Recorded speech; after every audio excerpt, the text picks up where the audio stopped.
use conventional linear programming problem, it will be a little cumbersome to solve some of the problems, and one such problem is the transportation problem, right? And is also known as transshipment problem. So we'll be taking a look at that in detail, right? So it's a subclass, you can call a special case of linear programming problem that deals with transportation of entities from one place to another. So which means that we have got a source and a destination, and sometimes you'll have a multiple source and multiple destination, and that's basically the transportation problem, right? And we will be generally looking into the optimal distribution of the materials. Optimal distribution in the sense like the transportation affected with the minimum duration or minimum cost or minimum transportation time or something like that, as simple as that, right? So this is a typical example of a transportation problem, and this is also pretty much same like m source and n destination. Remember, we have got n variables and m constraints in a linear programming problem. This also kind of correlate the same, like we have got m sources, the place of origin, and n destination, and it's a place where the materials gets transported or something like that, or the destination in fact, right? And we'll be minimizing generally transportation problems or minimization case. We might have a maximization case. In case you are running a transport company, then you will be generally optimizing the profit rather than minimizing the the transportation cost. As a client, you need to minimize the transportation cost, but as the other side of the table, you should increase the profit. This is pretty similar to the cab drivers, like they have got a shortcut route. In case they want to take many trips a day, they might prefer shortcut route, or one longer route of one passenger that might fetch them some good money. So as simple as that. It's just something like that, that kind of thing, right? So mathematically, minimization, which is z min, which is the I is equals to 1 to m and j is equals to 1 to n. So 1 to m sources and 1 to n destination, and Cij is a coefficient of decision variable in the objective function, and Xij, and Xij is always greater than or equals to 0. There is no negative Xij, which is a transportation cost. Cost cannot be negative, so that's why it means by that, right? But it consists of only two sets of constraints. In linear programming problem, we have got only one set, which is the system of linear inequalities. Whereas in this transportation problem, we have got two sets of system of linear equations.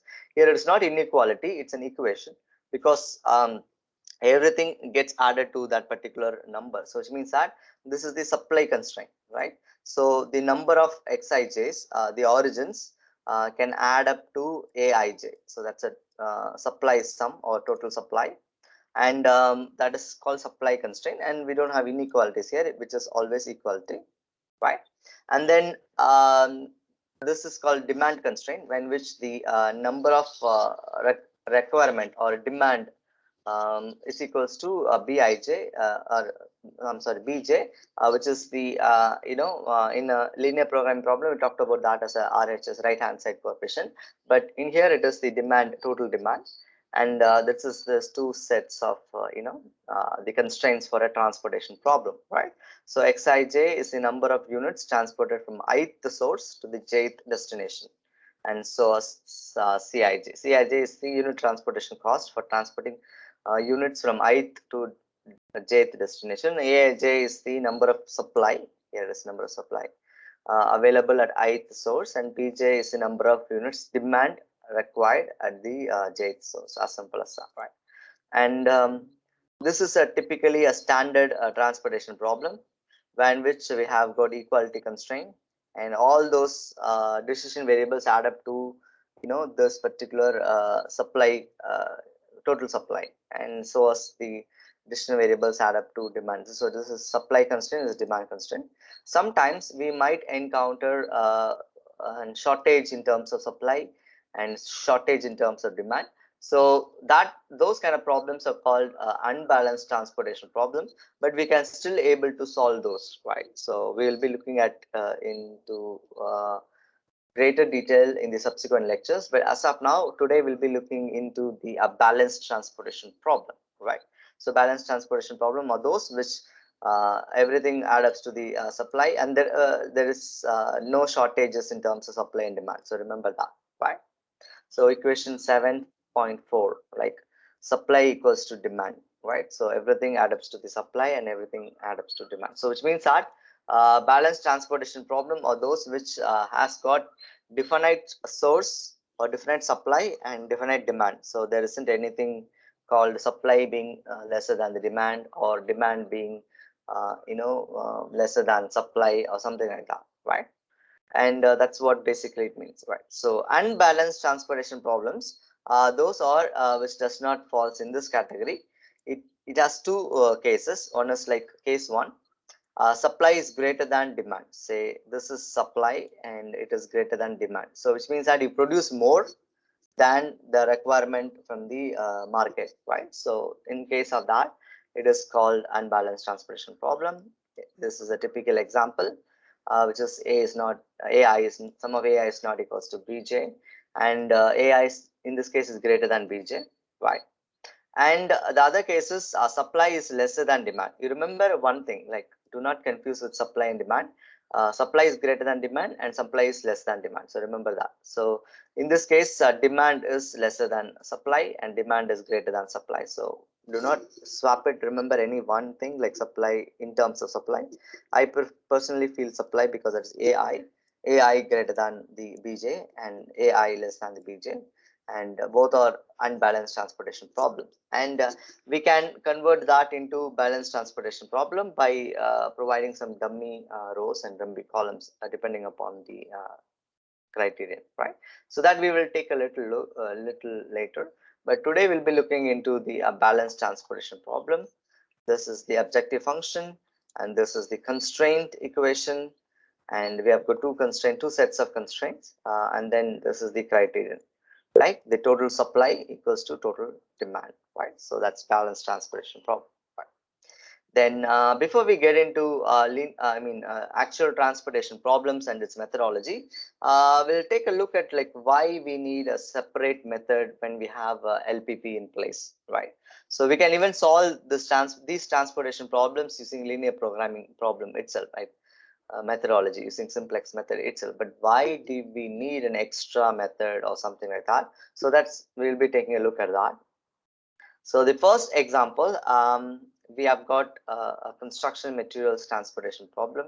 Like you remember the fine aggregates of the sand, the river sand gets transported and it's used for construction extensively.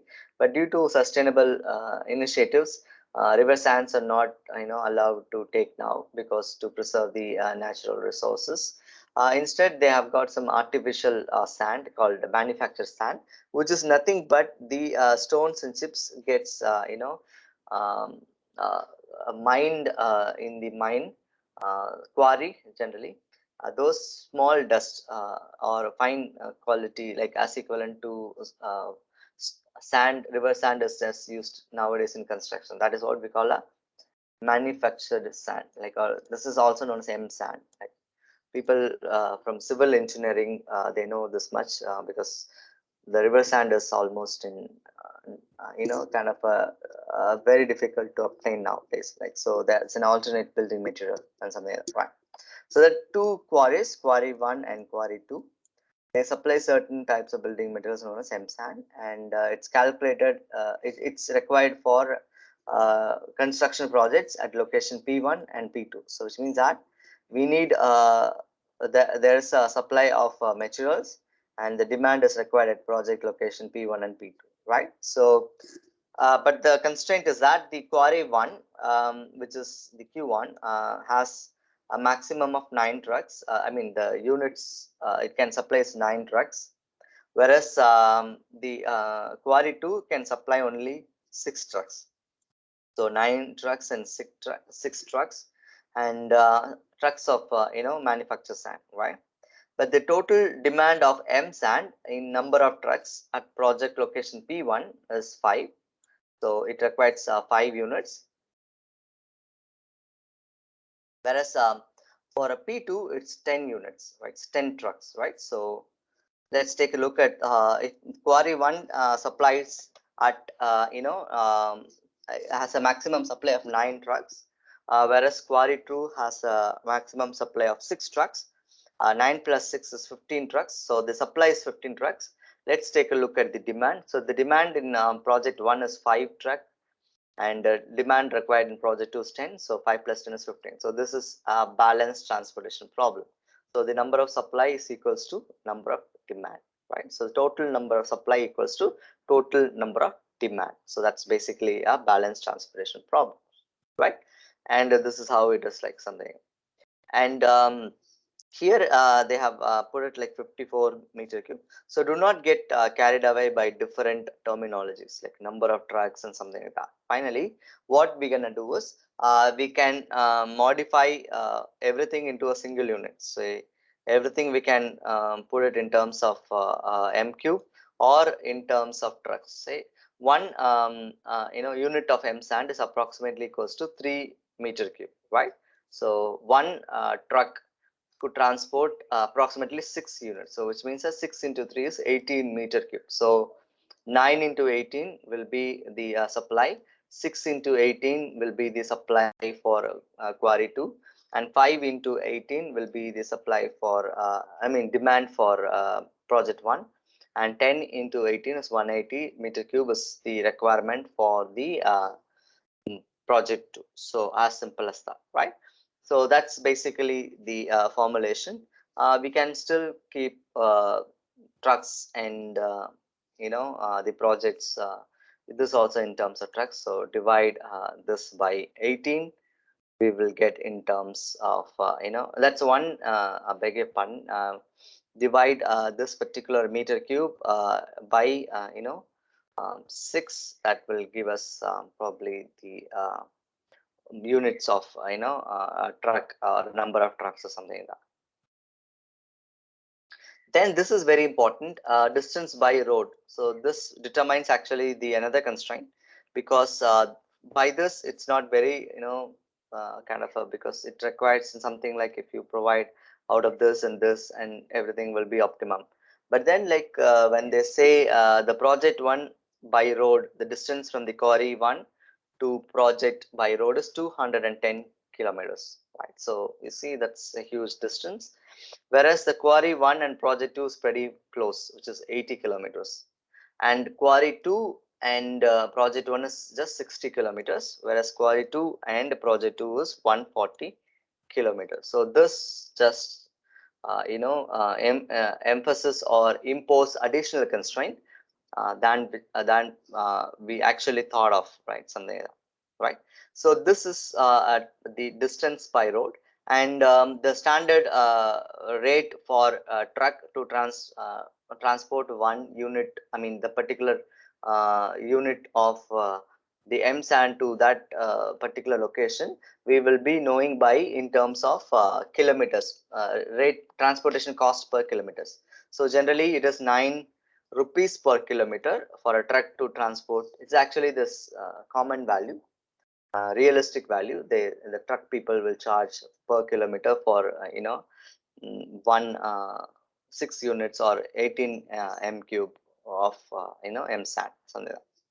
Now our objective is to how many trucks or meter cube of m sand are transported from each quarry to the construction projects within minimum transportation cost. So this is a very, very important thing, and without a further ado, we'll just get into the problem, right?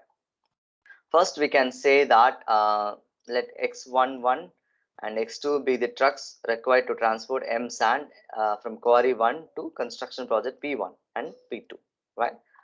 Say from quarry 1, remember this is just like a matrix, like 554, 108, 36 and 72. Say this quarry 1 to project 1 can be x11, and quarry 1 to project 2 is x12, so row 1 column 2, row 1 column 1. Then quarry 2 to project 1 is x21, which is row 2 column 1, and quarry 2 to project 2 it is x22, row 2 column 2. So that's what basically we have given here. And unlike linear programming problem, it will be very difficult if you don't have that visualization in place. So that's why I have added a visualization.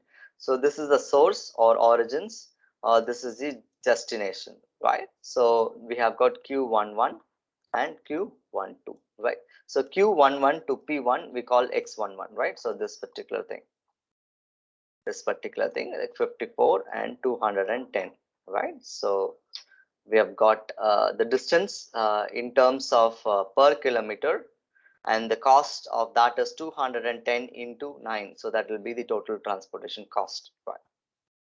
And then you can see this is 162, which is nothing but this thing, 9 into 18, so that will be 162, right? So this is the supply and this is the demand. So supply we have given is 9 trucks, and we have put everything in terms of meter cube, so that will not create any problem while we formulate this problem, right? Similarly, we can even do this way. So project 1 to quarry 1, so this is the distance, or the demand is 90 meter cube, and then from project 2 to this thing, and project 2 to quarry 1, so this is the nomenclature, something, right? And you can even add up 162 and 108 is equals to plus 108 plus 162 is equals to 270 meter cube, whereas the demand is 90, which is that 5 truck, 5 into 18, then 180, which is 10 into 18, both add up to 270 meter cube. So which means this is a balanced transportation problem. The supply is equals to demand, right? And this is the nomenclature, right? Actually, the number of decision variables, like we talked here, right? X1, X2, X11, X12, X21 and 22 can be found out using a formula. It's not a formula, it's just like a thumb rule, which is that number of source multiplied by number of destination. So that's what basically means. So number of source is 2, number of destination is 2, so 2 times 2 is 4, so that's why we have got 4 constraints, 4 decision variable, x11, x12, x21, x22, so 4 constraints. So remember that particular thing. So the number of decision variables, which is equals to number of source multiplied by number of destination, right? So once we did that, we will have to formulate the objective function. In this case is a minimization case, so we have got 4 decision variable, right, and 4 coefficients like decision variable coefficients or cost coefficient here, and z min, which is equals to I'll tell you what is this 9 is a transportation cost. So we have got 210, 80, 60 and 140. These are the kilometers, right? Remember this table, 210, 80, 60 and 140. So 210 multiplied by the decision variable, and 80 multiplied by the decision variable and corresponding decision variable, and 16 multiplied by corresponding decision variable, and 140 multiplied by corresponding decision variable. And this is just a kilometers, but we need to put here as a transportation cost, C1, C2 or a cost coefficient. So we need to put cost value here. So that's why we multiply by 9. Per kilometer it is 9 rupees. So 210 into 9 will become 1890. And 80 into 9 will be 720, 60 into 9 will be 540, 140 into 9 will be 1260. So this is the objective function. Now our objective function is to minimize the transportation cost. The coefficients are the transportation cost, and decision variable will be the number of trucks required, right? So number of trucks required from quarry 1 to project 1, number of trucks required from quarry 1 to project 2, number of trucks required from quarry 2 to project 1, and number of trucks required from quarry 2 to project 2. So as simple as that. So this is just a minimization problem, right? Next is we'll be finding out the number of linear constraints. Since we know that we will be having 2 sets of linear equations for the transportation problem. One is the supply constraint, another one is the demand constraint or the destination constraint or something like that. So that's basically will be solved using this particular formula. So the number of structural constraints or the equations, number of equations can be determined by number of source plus number of destinations. Like in this case, number of source is probably 2 plus number of destinations also 2. So 2 plus 2 will have 4 equations, 4 constraint equation. It's not constraints or decision variable, it is the constraint equations. So let's take a look at that. So we have got a supply constraint, which is nothing but 1x11 plus 1x2 plus 0x21 plus 0x2 equals to 9 into 18, which is nothing but 162. So I'll explain this. How do we get this particular supply constraint?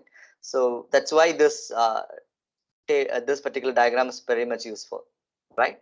So this is 1 x11 to the project 1, right? Then it is 1 x11 plus x12. This is the other one. It's equals to project constraint, and we don't have x21 and x22 for quarry 1, right? So those are associated with quarry 2. So that's why it is 0x21 and 0x22, right? And it corresponds to 90. So the total, this is supply constraint, right? So we have to take this 162, right? So that's what basically it means. And in the next constraint for quarry 2, x11 and x12 is not there. So those will become 0x11 and 0x12. Then we'll have 1x21, then 1x22, and the supply constraint is 108. So that's what basically mentioned here. The supply that P1, quarry 1 to project 1 and quarry 1 to project 2, and this is not available for that. And the supply, maximum supply is 162. And here it is quarry 2 to project 1, this one, and quarry 2 to project 2, this one, but it does not have any sorts of x11 and x2, and 6 into 18, which is nothing but 108. So this particular supply, right? Same way we will do it for demand. This is supply constraint. We'll do it for demand, but the other way around.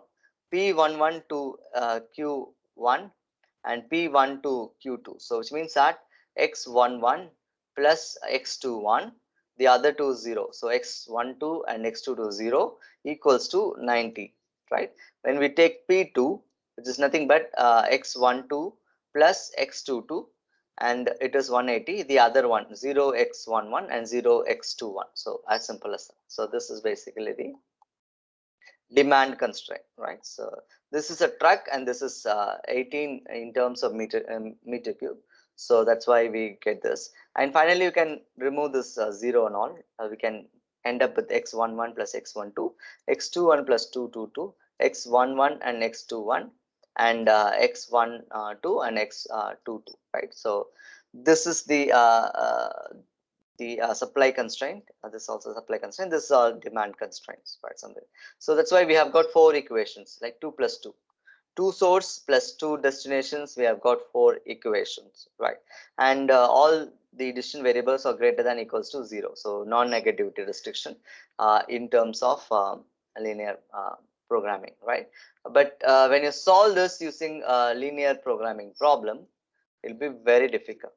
Say it goes to 7th iteration, right? And finally, the number of trucks required from quarry 1 to project 1 is 0. So it does not require any truck at all, right? And number of trucks required from project 1, not project 1, quarry 1 to project 2, it is 162. So 162 meter cube divided by 18 will get 9 trucks, right? Something. And x21 equals to 90, which is quarry 2 to project 1, which is 90. It requires 90 meter cube. So which means we can require a maximum of 5 trucks, right? And x22 it is 18 meter cube. So which means 18 divided by 18 is 1 truck. And z min, and you substitute all these values, x1 equals x110, x12 equals to 9. If you want to substitute in terms of the units meter cube, we can go, but generally you substitute in terms of trucks, that will yield you a good value, right? Something like that. And this particular, the total transportation cost is 1,87,920 rupees. So this is a very, very interesting problem, right? This being two source and two destination, even for that it requires simplex of 7 iterations. Remember, in general transportation problem, we'll have got some 5, 6 sources and 6 destinations, or just something very big. Then if you do it, it's not impossible to do by simplex, but the number of iteration takes longer unless you do some calculations with the help of computers or programming languages. This is very difficult. So manual computation will be very, very, very difficult for a higher order. A transportation problem having a many source and many destinations. So as simple as that, right? So there's another method also. Probably this is generally followed in schools. In fact, even linear programming problem are there in +2 mathematics, CBSE syllabus. So they follow this method. So I just wanted to share those also. That's also pretty much simple, but it's a little confusing. Not as simple, clean, and straightforward by this method. Um, Probably that will be a different method. So this I'll show that what that means is, first let x be the number of trucks required or supplied from quarry 1 to project 1. So which means that the total number of trucks could be supplied from construction materials from quarry 1 to project 2 was 9 minus x. How do we get this is, just take a look at this. So x be the number of trucks transferred from quarry 1 to project 1. So for number of trucks required is 9 minus x. So we will find x, but for project 2 we'll take 9 minus x. Same way for quarry 1 to project 1 is y. You can take it y, and quarry 2 to project 2 is 6 minus y, something like that. So that's the liter. This is one. This is supply constraint, or they will rectify this with supply itself. X greater than equals to 0, and 9 minus x is greater than equals to 0. So we are not pretty sure of what this value is. So it will be like more than 0. So which means that x greater than 0, and x, if you take the 9 the other side, it will be minus 9. So we will not have minus 9 in the RHS. We'll multiply either side by minus sign. So it will become x greater than greater than equals to 0 now becomes less than equals to 0, right? So it's a minimization problem. In the original case, it is greater than equals to 0. Since we made some modifications in this, so it will be less than 9. So which means that we have a clue that it is greater than 9 and less than greater than 0 and less than 9. So which means that the value of trucks transported from quarry 1 to project 1 should be less than 9, right? So it just basic logic, right? Then exact number of items demanded at location can be computed using this equation, which is nothing but di is the total number of items demanded at location. That particular location, and SI is the total number of items possibly supplied at that location, right? So this will be 5 minus x be the number of loaded trucks required for transporting the construction material from quarry 2 to project 1. So quarry 2 to project 1, this one. Quarry 2 to project 1. So total number demanded is 5, or you can even call 5 minus x. Right, and since the total number of trucks loaded at P1 is 5, so the number of total the trucks required for transporting from Q2 to project 2 is 10, which is like 5 plus 5 minus 9 minus x, which is equals to x plus 1. And since total number of loaded trucks demanded at P2 is 10, so we'll have got this particular thing, like 5 minus x greater than 0 and x plus 1 is greater than 0. Or you can even take 5 the other side. It will become x is less than equals to 5. And you can even take this 1 to the other side.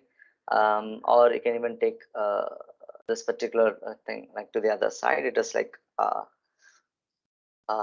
this will become minus 1. So in order to compensate that, we'll add minus sign either side. But yes, now here it will become minus x less than equals to 1. And the z min, which is the transportation equation, Instead of x11 we'll have x, and x12 it is 9 minus x, and x this thing, like this particular thing, x 9 minus x, then 5 minus x, and x plus 1. All those things will be here. And this is the kilometers, and this is 9 units, 9 rupees per kilometer.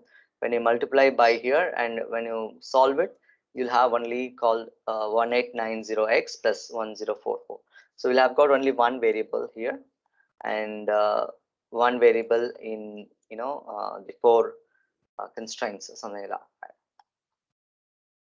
And when you solve this in simplex, it gets only 4 iterations, and you'll get the same result, like x equals to x11 equals to 0. Substituting the value in x12, which is 9 minus x, which is nothing but 9 minus 0, which is 9 trucks, and 9 into 18 is 162 meter cube, and this x21, which is 5 minus x, which is 5 trucks, and also x21 is x plus 1, so it's 1 truck and something like that. And finally you'll have the same z min value, so you will get 1040 when for 15 trucks, and 15 into 18, which is something like 1,87,920, which is this particular value, right? So in both the cases you get the same, but I recommend you to take a look at this method itself, because it's very straightforward, and it will yield you good results, right? But we are not going to do transportation problem by this. Remember, we just focused on how complex these things are, to do transportation problem using linear programming method. But next class, I mean the Thursday's class, we'll be looking into the actual transportation problem. We'll be solving those this problems using the transportation table. Like the simplex table, there's another table called transportation table. You don't have to have mathematical computations, very rich calculations like the elementary row operation as in case of simplex method. We'll only need addition and subtraction, and then we can solve this very quickly in no time. We don't have to do a lot of iterations as in case of a simplex method. So we'll be solving the transportation problem with the basic stuff that we'll be focusing on the tomorrow's lecture, right?